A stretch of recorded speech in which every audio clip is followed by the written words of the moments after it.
Bye-bye, friend. Do you want to blast your enemies off into space?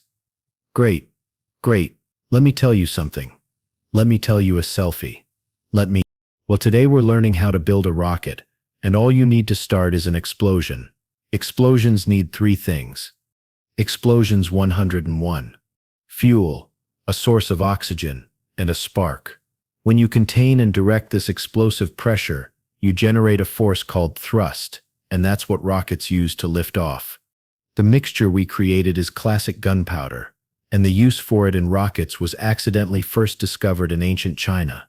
During festivals, they chucked bamboo tubes filled with gunpowder into bonfires, creating mini explosions, but occasionally these tubes would launch out instead. Of course, their next thought was, wow, we've been blessed with this new technology. I can't wait to make the world a better place. Let's make weapons. Which is how the first rocket was invented, the fire arrow, granting increased range. In fact, it worked so well that they realized they didn't even need a bow anymore. Over centuries, improvements to this primitive rocket design were made all over the world, like in South India, where they created a more efficient iron-cased version. Then they stuck a sword on the end and created a rocket-powered spinning death scythe. But could these rockets really carry someone into space? Well, there's actually a Chinese folktale about this.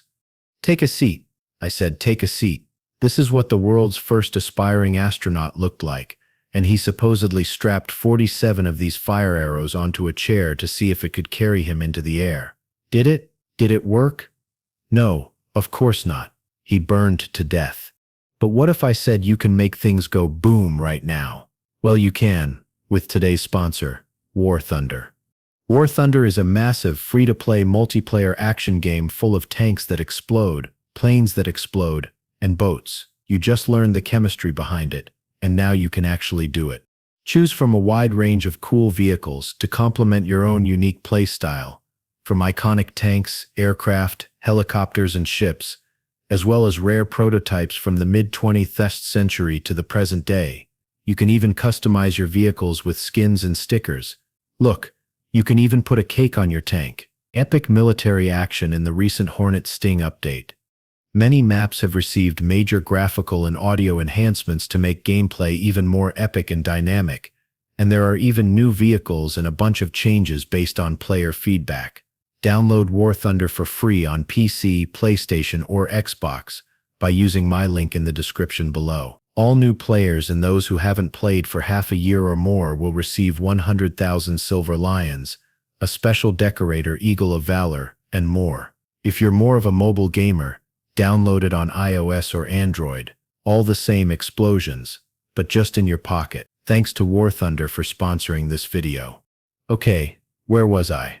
The problem was that these early gunpowder rockets were extremely inefficient, where only an estimated 2% of the explosion's energy was actually converted into thrust. So in the early 1900s, American engineer Ribard experimented on improving these rockets. He knew that changing the shape of the nozzle, which is basically the butthole of the rocket, could change the speed of the exhaust gases. The faster the exhaust gases, the greater the thrust, and the design he settled on was known as the Delaval nozzle. The shape of this nozzle converges and then diverges. But why is it so goofy looking? Well, think of it like this. When you try to blow out a candle, it doesn't work very well if you blow like this. But if you do this instead, it's way more effective. That's because when you blow air through a smaller hole, it speeds up. Try it. That's gross, dude. In the case of the Delaval nozzle, the pressurized exhaust gases flowing through the thinnest section can reach the speed of sound. So, using this special nozzle on a gunpowder rocket, Goddard was able to increase the efficiency from 2% to 64%. But unfortunately, that still wouldn't be enough to get you into space. But Goddard had another trick up his sleeve. He turned to experimenting with liquid propellants instead, gasoline as the fuel and liquid oxygen, or ULOX as the oxidizer. Gasoline is much more energy-dense compared to gunpowder, meaning for the same mass, you get more energy out more quickly. However, unlike gunpowder, liquid propellants are highly reactive and can spontaneously combust if mixed together. So he stored them in two separate tanks and connected them to a chamber with a bunch of pumps and pipes, ready to combust on command. And finally, on March 16, 1926, Goddard launched the first documented liquid-fueled rocket. It was a bit of a strange design, with the burning hot exhaust gases shooting directly into the fuel tanks. Makes you wonder where you'd put a passenger, probably here.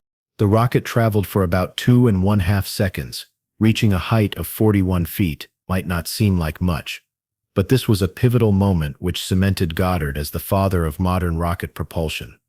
And then, there was a series of big rocket developments during the many wars around the world and blah blah blah blah, until we finally arrive at the modern-day rocket. You won't be safe for much longer. There are 4 major systems that we need to consider when building a modern rocket: propulsion, structure, guidance, and payload. We'll be using NASA's Artemis space launch system as our example. We've already learned a lot about the history of propulsion from Goddard and the Artemis. The rocket is similar but way bigger.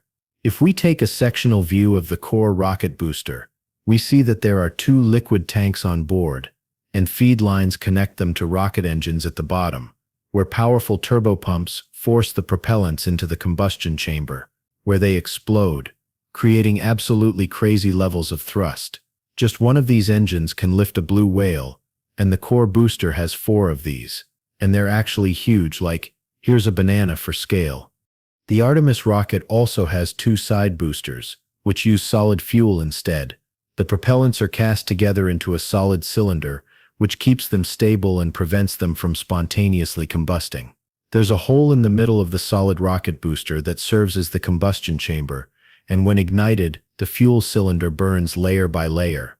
The pressurized gas from the reaction shoots through the middle and out the exhaust nozzle, creating thrust. But once the combustion is started in these solid boosters, it can't be stopped. The liquid boosters, however, can be controlled more precisely. May as well get comfy, I guess. Next, let's look at the structural system. Have you ever thought about why rockets are shaped like this? Imagine belly flopping into a pool versus diving in like a sleek dolphin. You basically want your rocket to be a dolphin.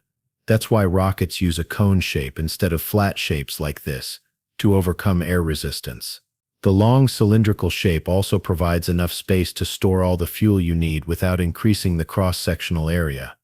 When selecting materials for the structure of the rocket, you'll soon realize that it's a delicate balance between the mass of the physical components, or dry mass, versus the mass of the fuel, or wet mass.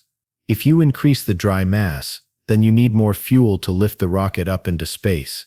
But if you use more fuel, then you've increased the wet mass of the rocket, which means you need even more fuel to lift that extra mass, and then you need even more fuel and even more fuel. This is known as the tyranny of the rocket equation, and it's why rockets are basically all fuel and then a little bit of scrap metal on top. To boil it down, every gram counts. Applause. Hey, stop eating those cookies, man. Next is the guidance system, the brains of our rocket. There are a bunch of sensors which track the rocket's orientation, velocity, and acceleration, so it knows when it's going off course or when it's wobbling. Based on this information, the nozzle can actually swivel to redirect the rocket in a process known as gimbling. I like that word, gimbling. And once all these systems are in place, all that's left is to choose a payload for the rocket to carry. It could be a satellite, it could be explosives, or it could even be nothing. But in this case, you typically place payloads at the very top of the rocket, the safest location. This keeps them far away from all the explosions happening down here. And in the case of emergencies, the payload can quickly eject from the rest of the rocket. But that feature has been removed from this rocket because we needed some extra weight reduction. Music. Now we're all set to send you off on your final journey. Ignition sequence start in 5, 4, 3, 2. During liftoff, the 2 solid rocket boosters provide the bulk of the initial thrust. It only takes a few minutes until they're completely used up, but they're enough to get the rocket almost all the way up into orbit. Once the solid boosters are empty, they're jettisoned off to save weight. Next, the giant liquid core booster continues firing, guiding the rocket into orbit until it too runs out of fuel. And now the final upper stage of the rocket separates from the core booster. It has its own mini liquid rocket engines which it can use for any movements once it's in orbit. Oh, but we're not staying in orbit. Hello, it sets me. While we wait for our friend to reach his final destination, I wanted to take a second to thank you all for your support over the last year. The channel's growth has been overwhelming. To be completely honest, I'm super grateful. I've got so many more ideas that I want to try out, and I'm excited to keep going. I just wish I could make these videos faster, but it is what it is. And yeah, that's pretty much it. Thank you all again. And I'll see you around. Now, where were we? Oh, you made it. Bring me back. Why? See you next time. Well, that was fun.